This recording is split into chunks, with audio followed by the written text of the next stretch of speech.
PPATK bekukan 140.000 rekening misterius mengendap 10 tahun, nilainya 428 miliar rupiah. Pusat Pelaporan dan Analisis Transaksi Keuangan memblokir sementara lebih dari 140.000 rekening dormant yang tidak aktif selama lebih dari 10 tahun dengan nilai dana mengendap mencapai 428 miliar. Langkah ini dilakukan menyusul kekhawatiran meningkatnya risiko pencucian uang dan kejahatan keuangan lain melalui rekening-rekening pasif tersebut.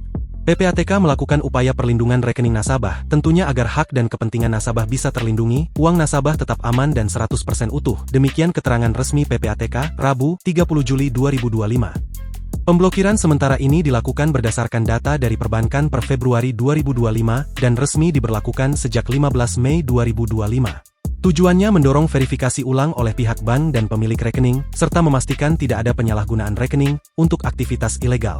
PPATK menegaskan pentingnya pengkinian data nasabah agar sejalan dengan ketentuan yang berlaku sekaligus menjaga stabilitas perekonomian dan integritas sistem keuangan nasional.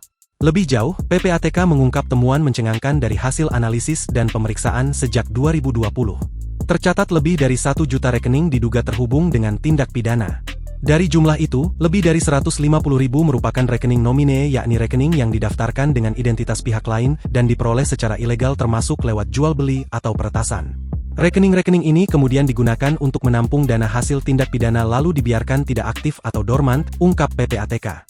Selain itu, PPATK juga mengidentifikasi lebih dari 50.000 rekening yang tidak menunjukkan aktivitas transaksi sebelum akhirnya menerima aliran dana ilegal.